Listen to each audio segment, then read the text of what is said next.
Hi, I'm Coach Dan Gordon, and welcome to my podcast for badass entrepreneurs only.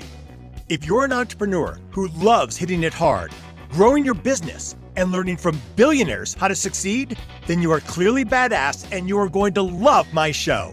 But if you just want to take life slow and easy, you aren't badass, don't even bother listening. For the rest of you, strap in, for Badass Entrepreneurs Only is taking off now. Hi, I'm Coach Dan Gordon, and today I'm speaking with Larry Steinhouse, a literal powerhouse when it comes to teaching you how to create wealth in real estate, the stock market, and overall setting your mind into radical income growth. Larry is an unfiltered, no-hold-barred kind of guy, so if you're easily offended, you better turn off the show now. For the rest of you, oh my God, you're going to love what Larry has to say. But before we get there, know this. Right now, in this moment, you have the power to live your life unlimited. For Badass Entrepreneurs Only can show you the way. Today, I promise to open your mind, to set your thinking on fire, to pull back the curtain on your world and show you what you're truly capable of achieving. Come with me and enter a new reality of infinite success. The doors are locked. The stage is set. It's time to get badass. Ready? Let's go. I bet you think you're a very responsible person.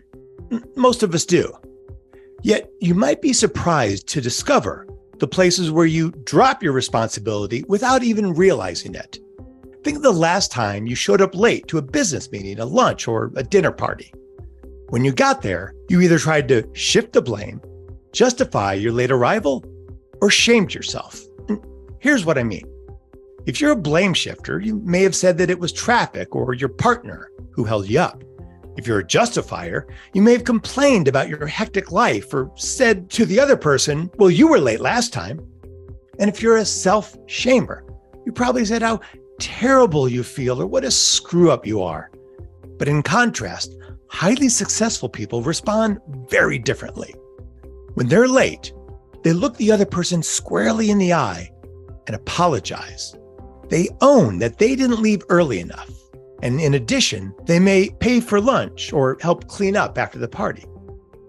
By assuming full responsibility for everything in their lives, successful people stand out as being uniquely trustworthy and likable. Our problem with responsibility goes back to our childhood. When we made mistakes, we were punished and humiliated. So we developed these tools of blame, justifying, and shaming to avoid feeling hurt. Yet it's now your responsibility to overwrite that programming. Here's 3 easy steps. Step 1, when running late, take note of your thoughts and feelings. Are you anxious that someone might be angry or you might get in trouble? Keep in mind that those worries are holdovers from when you were a kid. Step 2, think about the exact moment when it was your choices, not anyone else, who caused you to be late. And step 3, apologize clearly. Say, I'm sorry for being late. I didn't make getting here on time a priority. And here's a bonus suggestion. Carry some $5 coffee cards with you at all times. When you're late, apologize and hand them a card. Say that you'd like to buy them their next cup of coffee as a makeup for wasting their time. They will be shocked and delighted. And moreover, you have earned back their trust for just $5. Highly regarded successful people, by their nature, take full responsibility for everything in their lives. And in doing so, they create the exact life that they want. While hard work and determination are vital for being an entrepreneur, taking responsibility is essential for your success. And if you'd like some help with this, I'd like to send you a free copy of my book, Jumping the Gap, Kill Your Story and Take Action. Just text the word GAP to my cell phone, 213-409-8366. Text GAP, G-A-P. This book will help you kill all those stories and excuses that hold you back. Again, just text the word GAP, G-A-P, to my personal cell phone, 213-409-8366. 8366 and get a free copy of my book, Jumping the Gap, Kill Your Story and Take Action. Well, let me introduce to you Larry Steinhouse. Larry is a long-term investor who has helped thousands of people learn new ways of creating income. He specializes in buying properties with little or none of his own money. Larry has even bought houses using credit cards. As a lead instructor of investor schooling, Larry guides students through the process of searching for, buying, rehabbing, and then renting or selling real estate. But he doesn't stop there. He also teaches stock options trading. Larry created a set of rules for trading options and following these rules has earned him close to $2 million in trading options. And Larry earned $750,000 of that in just 3 years. Larry is the co-host of a syndicated radio show, Investor Schooling Live, broadcast every Sunday in Philadelphia. He is also the full-time host of Money Chat Now, airing on WWDB Radio every day at 7:30 p.m. He is also the author of the book Money Hacks, because everything you think about money is wrong. He is also on my show today, and we are so unbelievably fortunate to have Larry with us. So let's get badass. Larry Steinhouse, welcome to For Badass Entrepreneurs Only. What's going on, Coach Dan? I'm so excited to be here. Thanks for having me on, man. Oh man, this is great. I have a million questions. So can we just jump in? You go right. Ask any question you'd like. I might even be able to answer it. I'm sure you can. So Larry, I read this story about you, which I love because this story is just so Larry Steinhouse. Okay. So the story goes like this. You were 18 years old at a gym reading a real estate magazine while you were on the stationary bike, and you saw a house advertised for $26,000. And you thought, I should buy this at 18. So you made an offer on the house. It gets accepted, but you were only making $4 an hour at some crappy job and you were broke. So 3 questions. Why did you do this? Did you end up buying the house? And if so, how did you get the money? Great question, right? So I'm actually was working at a company called Crazy Eddie. I don't know if you remember Crazy Eddie. Yeah, for sure. Right. So yeah, his prices are insane, right? And there was a technician who I was working with at the time who was buying houses, renting them out, and making money. I'm like, I can do that. I had no freaking clue how to do it. I just listened to his stories every once in a while. I thought it was a great idea. And I found the advertisement for the house I saw was in Easton, Pennsylvania, which, by the way, was about an hour and a half distance away. So I called the real estate agent. I went to see it. She said it to me. She goes, what do you think? I said, I'll take it. Now, it was funny because she goes, I need a $500 deposit, right? And I said, I don't have $500. And she goes, well, can you give me $100? Well, I was too embarrassed to tell her that I didn't have $100. So I wrote her a check for $100, figuring I had a couple of days to try to get it to clear. I got paid on Friday. Maybe I'll get it to clear. So I write a check for $100. Make a long story short, 30 days later, I buy the house. I close on it. I own the house. Wait. Okay. I'm going to tell you how I did in a minute. All right. Thanks. I'm going to tell you my biggest mistake. My biggest mistake was I sold that house a year later for a 50% profit. Now you're like, what kind of mistake is that? Selling a house a year later for a 50% profit? Yeah. Well, at the time I was making $200 a month positive cash flow on that house. So all I had to do was keep it. And in fact, if I would have kept it to now, I probably would at this point be making $2,500 a month positive cash flow on it. I mean, that's a long stretch from 1983 or 84 or whatever it was now. But at the same time, just understand that that would have been some difference. So that was one of the first lessons I learned. So now I know your question. Okay, how did I actually end up closing this? Yeah. So the first thing I did was I actually applied for a loan at the time, and I had to put a certain amount of money down. And the amount of money I had to put down was something like $3,600 is what I had to come up with. So I was able to get the loan from a bank because it was a traditional loan because I didn't know anything else but traditional loans. But I still had to come up with $3,600 out of my own pocket, including the $100 to cover the check. So I ended up tapping my credit cards to get the $3,600, and I closed on the deal, and I bought the house, and I started renovating the house, and it was awesome. I had a couple of tenants in there. So that was about 40 years ago that I learned how to be a landlord from that property. I'll tell you a great story about that. One of the things that I learned about being a landlord was, first of all, I was 18 years old, right? And we all know how smart 18-year-olds are. They're the smartest people on the freaking planet, right? You can't tell me how to do something. I'm 18 years old. I know more than you, no matter what, right? So I know that. And you've changed so much, Larry. Yeah, exactly. Now I really do know everything. I just didn't know. I just didn't know it. So I'm interviewing for a new tenant comes to me. They want to rent the house. So I call the landlord. Go, hey, John and Jane Smith want to rent from me. Did they pay their rent on time? You say yes. You know why you say yes? What? Because you realize that if I don't accept them as a tenant, you're not going to get rid of them.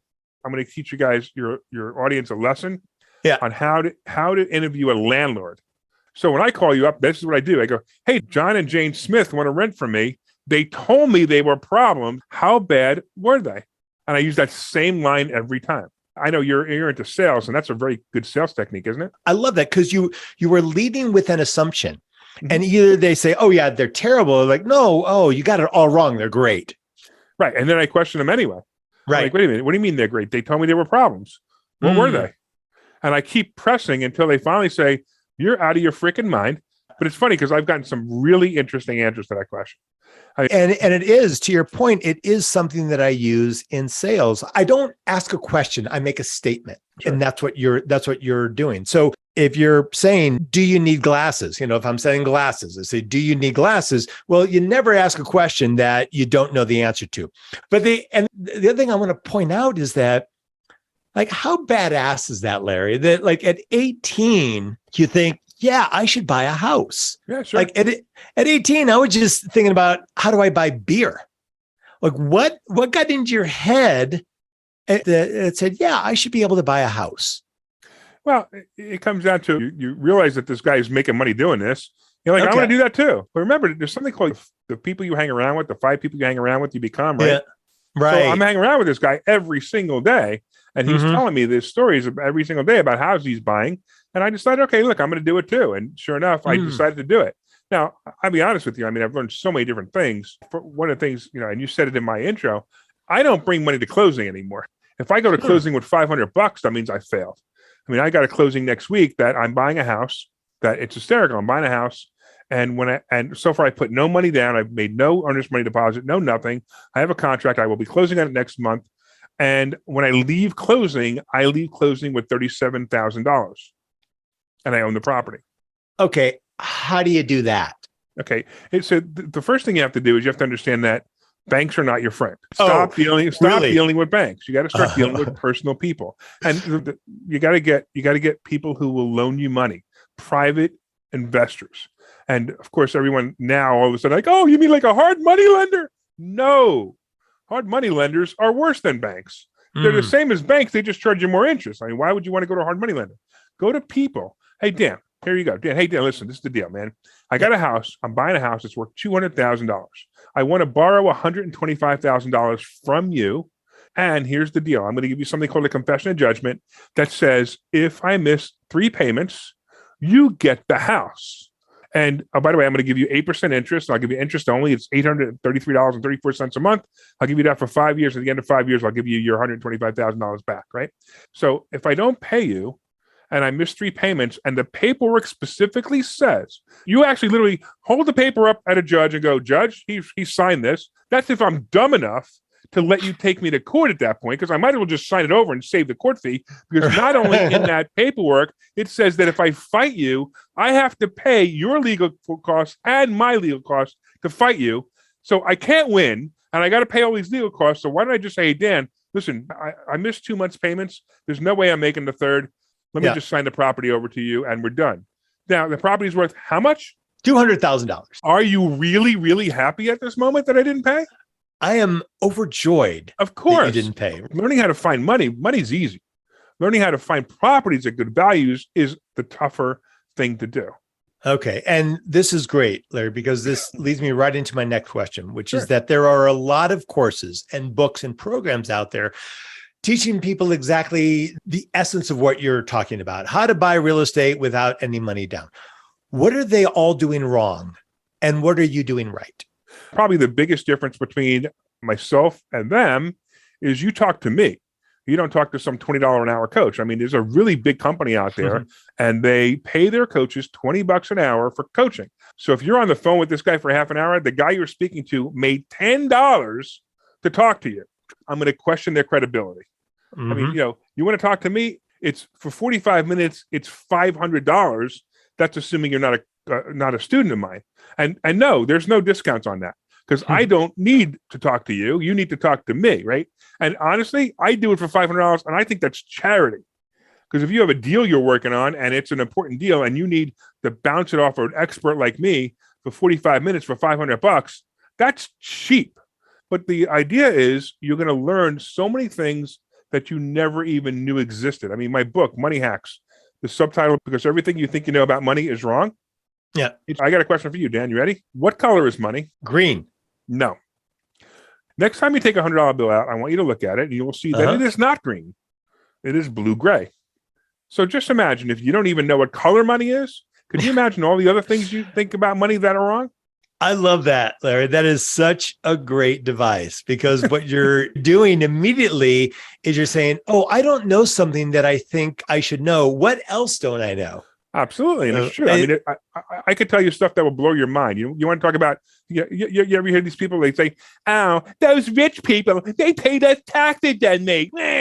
But the reality is they work by the same tax laws that you can work with. If you don't know them, then you need to learn them. Now, and don't say, well, my accountant does my taxes. Your accountant's an idiot. I don't care who you are. Your accountant is an idiot.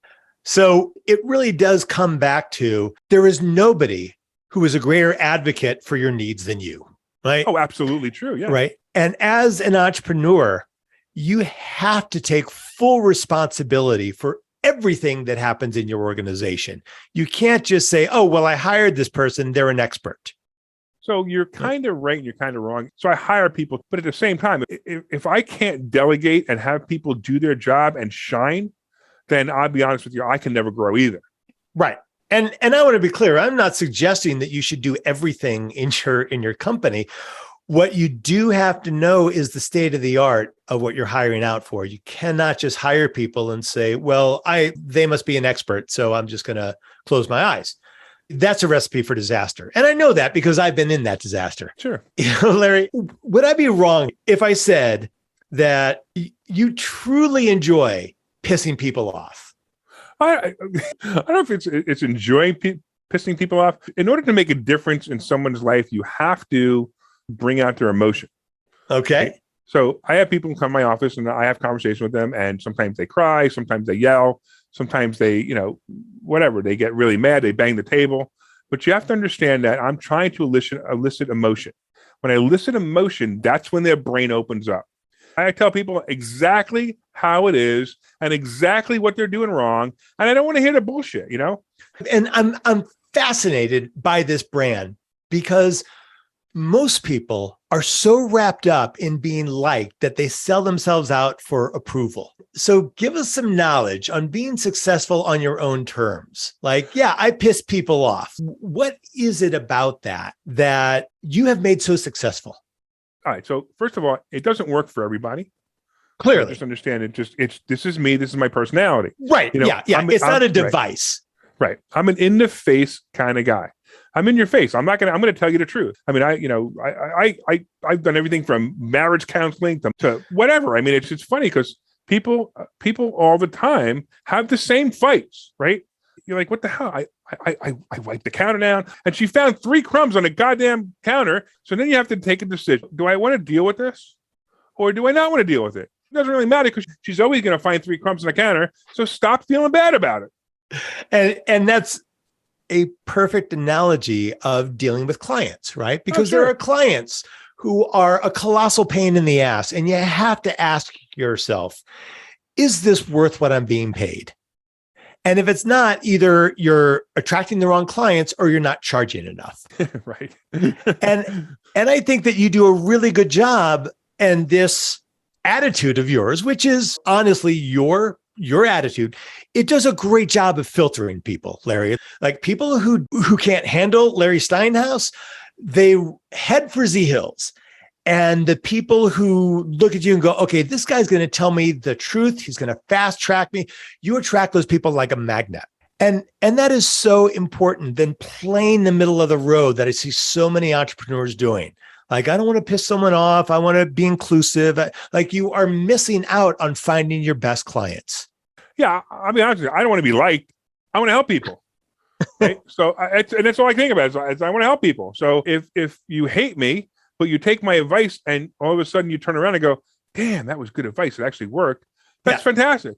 And if you like me and you don't take my advice, what's the difference? I got people, they come to me, right? And they go, well, I'm going to enroll in your program, but don't tell my wife. I'm like, all right, you already failed.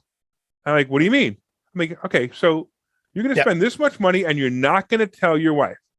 I promise you're going to fail because you didn't do it because you're afraid to do that $100,000 deal because it might make you the $100,000. And then you got to confront your wife and say, yeah, I spent this much money on a program with Larry Steinhouse to learn how to do this. Well, if you're doing something that is against your internal belief system, you are going to fail. It's why people who win the lottery lose all their money because they don't believe that they deserve it. That's part of it. Yeah. That's right. And look, we create our reality based on what we believe about ourselves. And so I think you're a lot like me in that you filter out the people that you work with because you don't want to work with people, like you're saying, who can't tell the truth to their partner. Who can't tell the truth to themselves either. There's some people who can't tell the truth to themselves. They come in my office, they lie to me, and I call them out on it. I was talking with a client once, and he said that he wanted to be the best real estate agent out there. And I said, don't worry about being the best. Be the most effective. Be effective. So whether somebody says, oh my God, he's the best real estate agent, I love him, told me all these great things, I learned so much. Or they say, wow, what a jerk. He said I was bad at this and I couldn't do this. And how dare he say that, right? On both of those lines, you're being effective. You're making them think deeper. And that's exactly what I hear you talking about, Larry. But let's get back to some money questions, all right? Okay. If somebody needs to increase their credit score, how do they do that? Believe it or not, you ready for this? Yeah. Apply for credit cards. Okay, so everything that I've heard is don't apply for credit cards. Yeah, because everything you think you know about money is wrong. And it's the same thing with credit cards. So if you want to increase your credit score, get more credit cards. Get as many credit cards as you possibly can, and your score will go higher. So why is it in the public consciousness not to get more credit cards? Because they listen to people who are broke. The most important thing that you need to stop doing is listening to broke people. So here's a really cool thing, right? When somebody says to you, hey, I know the secret to being a millionaire, and you look at them and go, are you one? They go, no, I just know the secret. Say, listen, keep talking because everything you're telling me to do, I know not to do. And so where did that come from then? Why is it that people think that you shouldn't open up credit cards to increase your listen to your dumbass rumors, right? Go talk to people who are rich, really rich. Like, I don't know, $1 million, not even really rich. Let's say $1 million net worth or more. And ask them what their feelings are about credit cards. Some of them will say that I don't have any. And that's true because they got rich being mediocre, which, by the way, is no problem. I like it. It's just a slow process. So some people just need to understand that there's a quick way to do it and there's a slow way to do it. Now, the quick way has some risk. So what is the absolute worst thing that can happen if you had 20 credit cards? You spend them all and you go bankrupt and you don't have to pay them back.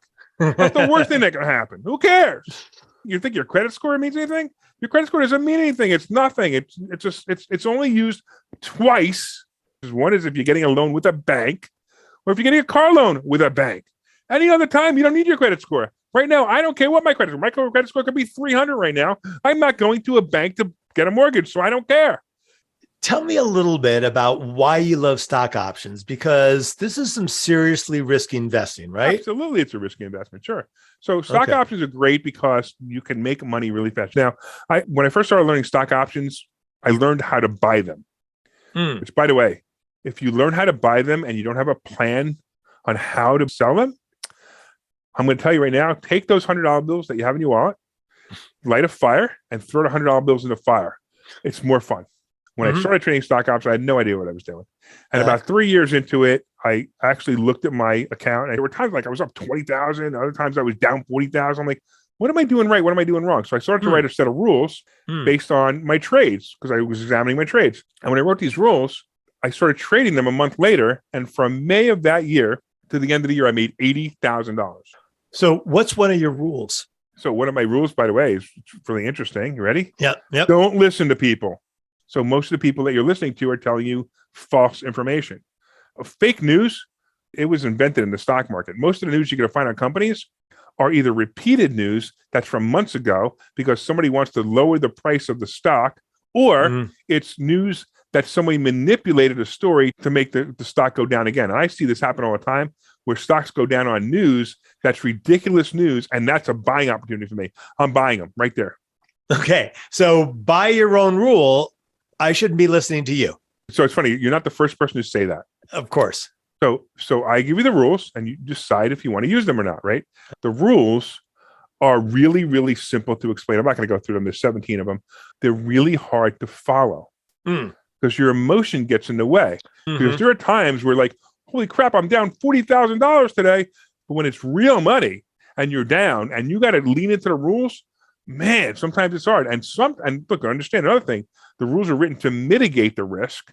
That doesn't mean that there's not risk. There's still risk. What you're saying, about getting emotionally involved reminds me of a good friend of mine who was a professional poker player. And I asked him once, like, what's your secret of winning at poker? And I thought he was going to tell me some, mathematical thing of the cards. And he said, I'm patient. Right. He said, the reason most people fail at poker is because they get bored and they want to play the game.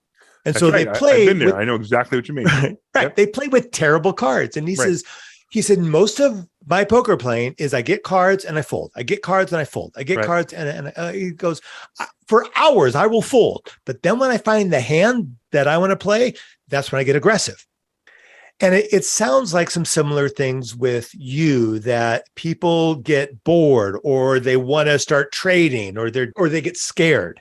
Yep. Right. Absolutely. How do you mitigate that? Like, how do you control your emotions in order to stay focused and follow the rules? You can't.